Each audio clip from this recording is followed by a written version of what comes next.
ಎಲ್ರಿಗೂ ನಮಸ್ಕಾರ. ಕರ್ನಾಟಕದ ಮಹಾಜನತೆಗೆ ಇಷ್ಟು ವರ್ಷಗಳ ಕಾಲ ಲಾಕ್ಡೌನ್ ಆದಮೇಲೆ ಫೇಸ್ಬುಕ್, ಯೂಟ್ಯೂಬ್ಗೆ ಇನ್ನಿಲ್ಲದ ಬೇಡಿಕೆ ಇತ್ತು. ಇನ್ನು ಮುಂದೆ ಅದೆಲ್ಲ ನಡೆಯೋದಿಲ್ಲ. ಒಂದು ಕಾರ್ ವ್ಯಾಪಾರಕ್ಕೆ ಆಗಲಿ, ಒಂದು ಅಂಗಡಿ ಪ್ರಮೋಷನ್ಗೆ ಆಗಲಿ, ಒಂದು ದೇವಸ್ಥಾನದ ಪ್ರಮೋಷನ್ಗೆ ಆಗಲಿ ತುಂಬ ಬೇಡಿಕೆ ಇತ್ತು. ಯೂಟ್ಯೂಬರ್ಗಳು ನಾವುಗಳು ಸಹ ಭಾಳಷ್ಟು ಸುಳ್ಳುಗಳನ್ನ ಹೇಳಿ ಜನಗಳನ್ನ ನಂಬೋ ರೀತಿ ಮಾಡಿಬಿಟ್ವಿ. ಆ ಗಿಲ್ಟಿ ಫಿಲಿಮ್ಗೂ ಈಗಲೂ ಕೂಡ ನಮಗೆ ಕಾಡ್ತಾ ಇದೆ. ಯಾಕೆ ಅಂತ ಹೇಳಿದ್ರೆ, ಯಾವ ದೇವಸ್ಥಾನಗಳಲ್ಲಿ ಪ್ರಚಾರ ಕೊಡ್ಲಿಲ್ವೋ ಆ ದೇವಸ್ಥಾನಗಳಲ್ಲಿ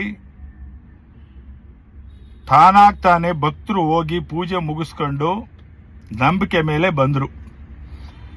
ಕೆಲವೊಂದು ದೇವಸ್ಥಾನಗಳಲ್ಲಿ ಅತಿಯಾಗಿ ಪ್ರಚಾರ ತಗೊಂಡು ಅತಿಯಾಗಿ ಯೂಟ್ಯೂಬರು, ಫೇಸ್ಬುಕ್ಕು, ಟ್ವಿಟ್ಟರು ಅಂತ ಹೋಗಿ ಅಲ್ಲಿರೋ ಯಾರು ಟ್ರಸ್ಟಿಗಳೇ, ಪೂಜಾರಿಗಳೇ ಎಲ್ಲ ಹೇಳ್ಕೊಟ್ಟು ಯೂಟ್ಯೂಬರ್ಗಳಿಗೆ ಹಂಗೆ ಮಾತಾಡಿ ಹಿಂಗೆ ಮಾತಾಡಿ ಅಂತ ಅಲ್ಲೊಂದು 10 ಜನನ ಅವ್ರ ಕಡೆಯವ್ರನ್ನ ಸೇರಿಸಿ ಇಲ್ಲ ಸಲ್ಲದ ಸುಳ್ಳು ಹೇಳಿಸಿ ದೇವಸ್ಥಾನಕ್ಕೆ ಗಿರಾಕಿಗಳು ಬರಲಿ, ದೇವಸ್ಥಾನಕ್ಕೆ ಭಕ್ತರುಗಳು ಜಾಸ್ತಿ ಆಗಲಿ, ನಮ್ಮ ದೇವಸ್ಥಾನ ಇಂಪ್ರೂವ್ ಆಗಲಿ.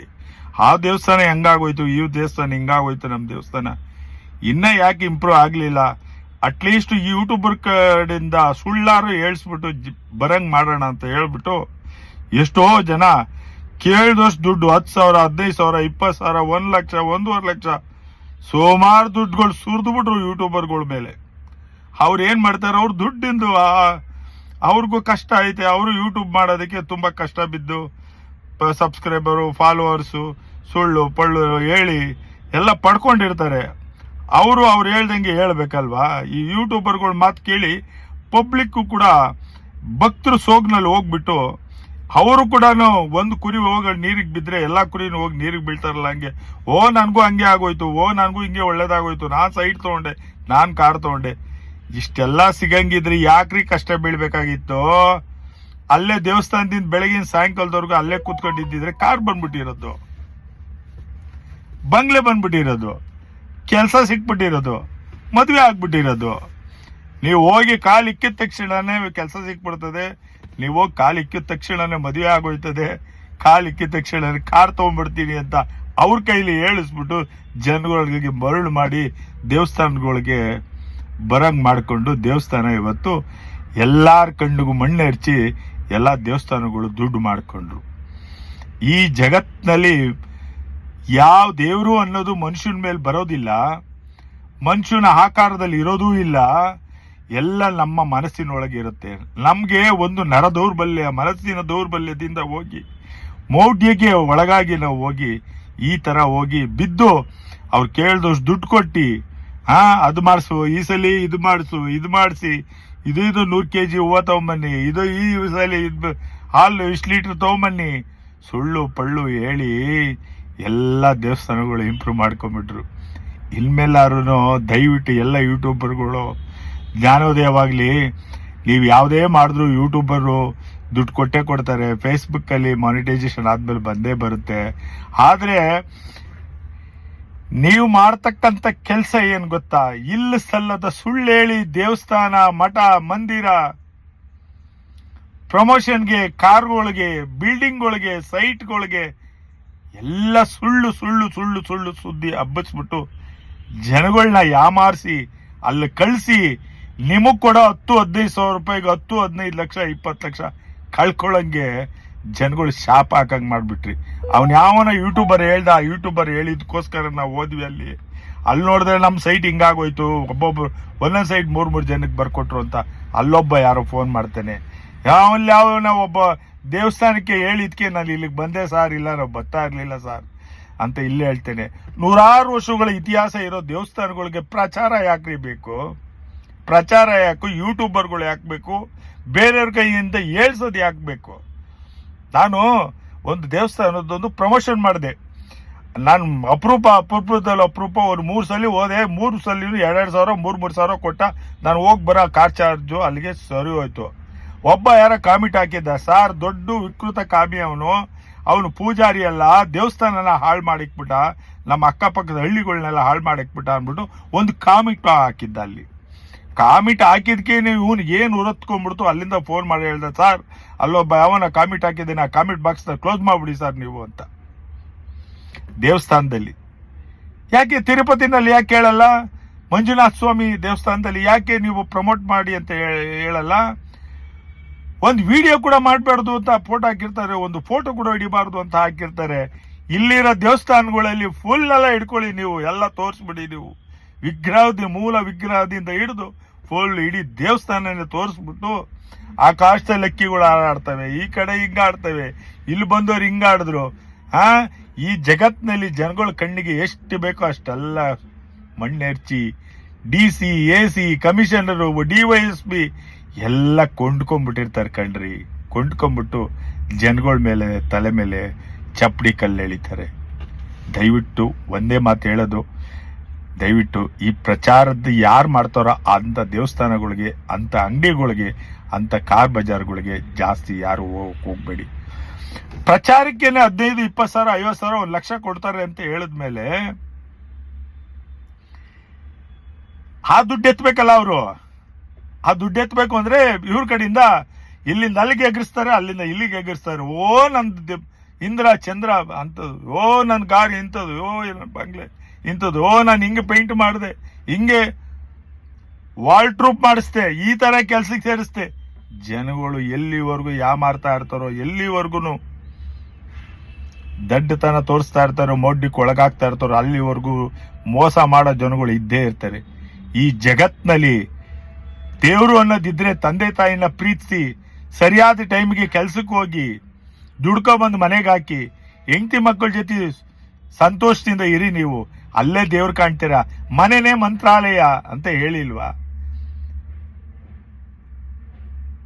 ಈ ಮನಸ್ಸನ್ನ ಕರೆಕ್ಟಾಗಿ ಇಟ್ಕೊಂಡ್ರೆ ಸಾಕ್ರಿ, ಈ ದೇಹನ ಕರೆಕ್ಟಾಗಿ ಇಟ್ಕೊಂಡ್ರೆ ಸಾಕು. ಮನಸ್ಸು ಯಾವತ್ತು ಚಿತ್ತ ಆ ಕಡೆ ಹಾರಕ್ ಬಿಡಬಾರದು. ಅವತ್ತು ನೀವು ಸೊರಗ್ತೀರಿ. ಯಾರು ಮೂಢನಂಬಿಕೆಗೆ, ಯಾರು ಸೋಂಬೇರಿಗಳು ಇರ್ತಾರೋ, ಯಾರು ಕೆಲ್ಸಕ್ಕೆ ಹೋಗ್ದಲೇ ಇರ್ತಾರೋ, ಅಕ್ಲಾಯಕ್ಕೆ ಬರಬೇಕು ಅಂತ ಯೋಚನೆ ಮಾಡ್ತಾ ಇರ್ತಾರೋ ಅಂಥವ್ರಿಗೆ ಮಾತ್ರ ಈ ದೇವಸ್ಥಾನಗಳು ದಾರಿ. ಸಾಲ ಮಾಡ್ಕೊಂಡು ಸಾಯ್ತಾ ಇರ್ತಾರೆ, ಮತ್ತೆ ಹೋಗಿ ತಗೊಂಡೋಗಿ ದುಡ್ಡು ಹಾಕಿಸ್ತಾರೆ. ಅವರು ಸಾಲದ ರೂಪದಲ್ಲಿ ಕೇಳಲ್ಲ, ದುಡ್ಡಿನ ರೂಪದಲ್ಲಿ ಕೇಳಲ್ಲ, ಬೇರೆ ರೂಪದಲ್ಲಿ ಕೇಳ್ತಾರೆ. ಈ ದೇವಸ್ಥಾನದಲ್ಲಿ ನಿಮ್ಗೆ ಏನಾದ್ರು ಆಯ್ತು ಅಂದ್ರೆ ಎಷ್ಟು ತಂದು ಕೊಡ್ತೀಯ, ಎಷ್ಟು ಚಿನ್ನ ತಂದು ಕೊಡ್ತೀಯ, ಎಷ್ಟು ಒಡವೆ ಹಾಕ್ತೀಯ, ಎಷ್ಟು ದುಡ್ಡು ಕಟ್ತೀಯ ಹೇಳ್ಬಿಡು, ನಾನು ಮಾಡಿಸ್ಕೊಡ್ತೀನಿ ನಾನು ಅಂತ ಹೇಳ್ತಾರೆ. ಅಳಕ್ ಪುಳಕ್ಕಾಗಿ 1,000 ಜನ, 2,000 ಜನ ಒಬ್ಬರಿಗೇನೋ ಬರೋದು ಬಂದಿರ್ತದೆ, ಬರೋ ಟೈಮ್ಗೆ ಬಂದೇ ಬರುತ್ತದು. ಅದು ಬಂದಿರೋದಕ್ಕೆ ಅಲ್ಲಿ ಹೋಗಿದ್ಕೆ ಬಂತು ಅಂತ ಸುಳ್ಳು ಹೇಳಿಸ್ತಾರೆ ಅವ್ರ ಕೈಯಲ್ಲಿ. ಮುಂದೆ ಆಗೋಯ್ತ್ರಿ ನೋಡ್ರಿ, 5 lakh 10 lakh 5 million 10 million subscriber ಇರೋರ್ದು 5,000 10,000ಕ್ಕೆ ಬಂದಿದ್ದಾರೆ. ನಿಮಗೆ ಹೇಳ್ತಾರೆ 10 ಲಕ್ಷ ನಾನು ವ್ಯೂಸ್ ಮಾಡ್ಕೊಡ್ತೀನಿ, 20 ಲಕ್ಷ ವ್ಯೂಸ್ ಮಾಡ್ಕೊಡ್ತೀನಿ ಅಂತ ಹೇಳ್ತಾರೆ.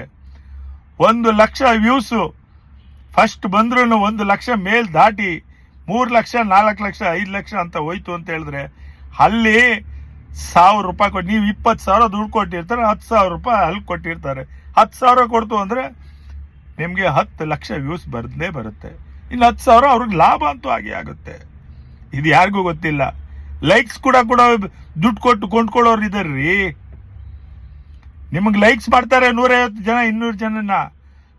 ಸುಮ್ನೆನಾರು ಒಂದು ಟೀಮ್ ಮಾಡ್ಕೊಂಡಿರ್ತಾರೆ, ಒಂದು 50 ಜನ ಟೀಮ್ನ ತಿಂಗಳಿಗೆ ಒಂದಷ್ಟು ಕೊಡ್ತೀನಿ ಅಂದ್ಬಿಟ್ಟು ಅವ್ರ ಕೈಲಿಂದ ಸುಮ್ನೆನಾರು ಫೋನ್ ಮಾಡಿಸೋದು. ಆ ದೇವಸ್ಥಾನ ಹೆಂಗೈತೆ, ಈ ದೇವಸ್ಥಾನ ಹೆಂಗೈತೆ, ಈ ಮನೆ ಹೆಂಗ್ ಕಟ್ಟಿದ್ರೆ, ಈ ಕಾಂಟ್ರಾಕ್ಟರ್ ಹೆಂಗ್ ಮಾಡಿದ್ರೆ, ಈ ಅಂಗಡಿಲಿ ಈ ವಸ್ತು ಇದೆಯಾ, ಆ ವಸ್ತು ಇದೆಯಾ ಅಂತ ಕಳ್ಸೋದು. ಅಪರೂಪ ದಡ್ರು, ಯೋಚನೆ ಮಾಡಕ್ ಆಗ್ದಲ್ಲೇ ಇರೋರು, ಸೋಂಬೇರಿಗಳು, ಇಂಥವ್ರು ಮಾತ್ರ ಈ ಪ್ರಚಾರದ ಗೀಳು ಬಿದ್ದು ಅಲ್ಲಿ ಬಂದು ಯಾಮಾರಿ ಸಾಯ್ತಾರೆ.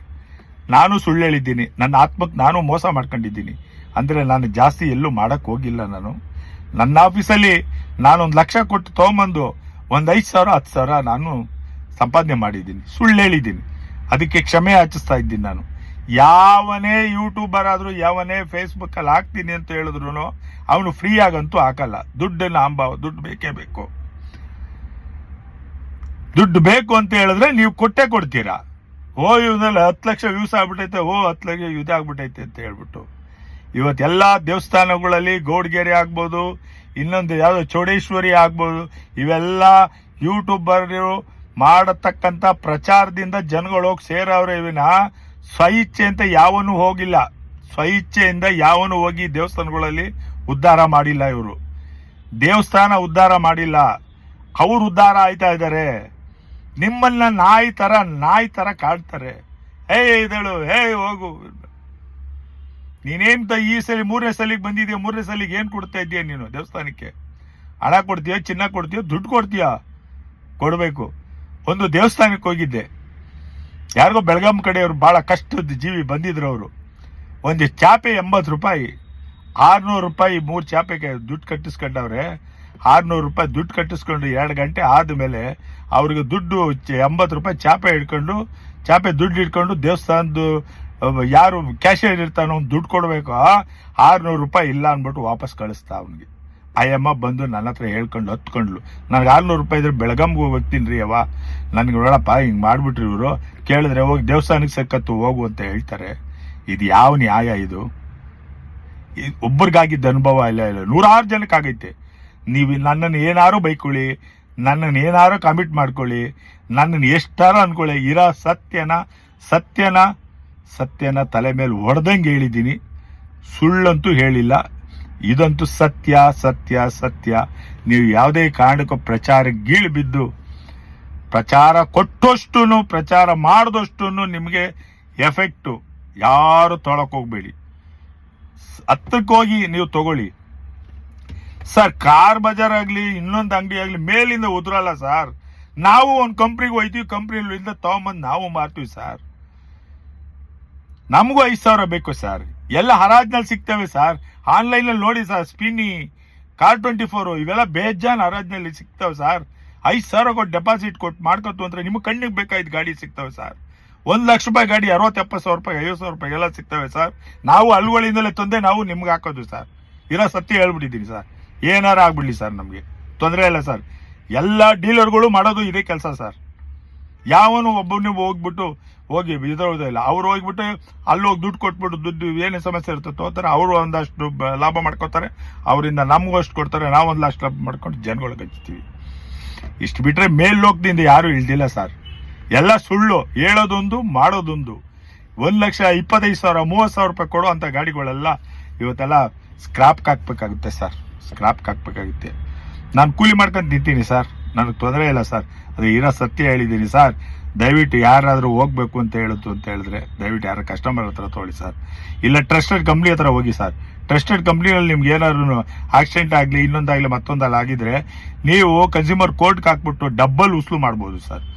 ಅಲ್ಲಿ ಡಾಕ್ಯುಮೆಂಟ್ಸ್ಗಾಗಲಿ ಯಾರು ಯಾಮಾರ್ಸಲ್ಲ ಸರ್. ಒಂದು ಸ್ವಲ್ಪ ಲೇಟ್ ಆಗ್ಬೋದು, ಒಂದು 5-10 ಸಾವಿರ ಜಾಸ್ತಿ ಆಗ್ಬೋದು, ಆದರೆ ಅದೇ ಸರಿ ಸರ್. ನಿಮಗೆ ಟ್ರಸ್ಟೆಡ್ ಕಂಪ್ನಿಗಳಿಗೆ ಹೋಗಿ, ವೆಹಿಕಲ್ ಆಗಲಿ, ಮತ್ತೊಂದಾಗಲಿ, ಮತ್ತೊಂದಾಗಲಿ ಎಲ್ಲ ಕಂಪ್ನಿಗಳಲ್ಲಿ ತಗೊಳ್ಳಿ ಸರ್. ಅದೆಲ್ಲ ರಿಸಿಪ್ಟ್ ಇರ್ತದೆ, ಗೌರ್ಮೆಂಟ್ ಇದಿರುತ್ತೆ, ನ್ಯಾಯ ಕೇಳ್ಬೋದು, ನ್ಯಾಯ ಇರ್ಬೋದು. ನಮ್ಮಂತ ಪಬ್ಲಿಕ್ ಅಲ್ಲಿ ತಗೊಂಡ್ರೆ ನಾವು ಎದ್ರಕೊಂಡು ಓಡೋಗ್ಬಿಟ್ಟಿರ್ತೀವಿ ಸರ್, ಮುಚ್ಕೊಂಡು.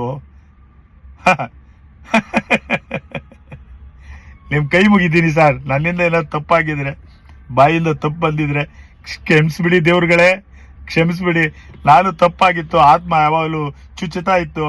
ಇರೋ ಸತ್ಯ ಹೇಳ್ಬಿಟ್ಟೆ. ಯಾರು 10 ಲಕ್ಷ 1 ಕೋಟಿ 20 ಲಕ್ಷ ವ್ಯೂಸ್ ಆಯ್ತದೆ ಅಂತ ಹೇಳಿದ್ರೆ 1,500 ರೂಪಾಯಿ ಕೊಡಿ ಸರ್. 2 ಲಕ್ಷ ವ್ಯೂಸ್ ಮಾಡಿಸ್ಕೊಡ್ತೀನಿ ನಾನು ಸರ್. ಫಾಲೋವರ್ಸಿಗೆ ದುಡ್ಡು ಕೊಟ್ರೆ 1 ಲಕ್ಷ 1.5 ಲಕ್ಷ ಕಷ್ಟ ಬಿದ್ದು ಮಾಡ್ಬೋದು ಸರ್. ಅದ್ರ ಮೇಲೆ ಮಾಡಬೇಕು ಅಂತ ಹೇಳಿದ್ರೆ ದುಡ್ಡು ಕೊಟ್ಟು ಮಾಡಿಸ್ಬೇಕು ಸರ್. ದುಡ್ಡು ಕೊಡ್ಬೇಕು ಅಂದ್ರೆ ನಿಮ್ಮ ಹತ್ರ ತಲೆ ಹೊಡೆದು ಅವ್ರಿಗೆ ಕೊಡ್ಬೇಕು ಸರ್. ಅದು ಇಲ್ಲಿಯವ್ರು ಯಾರು ಇಂಡಿಯನ್ಸ್ ಅಲ್ಲ, ಅದು ಎಲ್ಲ ಫಾರಿನರ್ಸ್ ಗ್ರೂಪ್ ಅಲ್ಲಿ ಹಾಕ್ಬಿಟ್ಟು ಮಾಡ್ಕೊಂಡ್ಬಿಟ್ಟು ಇವರೆಲ್ಲ ಮಾಡಿರೋದು. ನಮ್ಗೆ ಎಲ್ಲಿ ಸರ್, ನಮ್ಗೆ 1 ಲಕ್ಷ ಐತೆ, 4 ವರ್ಷದಿಂದ ಕಷ್ಟ ಬೀಳ್ತಾ ಇದ್ದೀನಿ, ಕೈ ಮುಗಿತಾ ಇದ್ದೀನಿ, ನನಗೆ ಫಾಲೋವರ್ಸ್ ಆಗ್ರಿ, ಕೈ ಮುಗಿತಾ ಇದ್ದೀನಿ, ಸಬ್ಸ್ಕ್ರೈಬ್ ಆಗಿ ಅಂದ್ರೆ ಯಾರು ಆಯ್ತಿಲ್ಲ ಸರ್.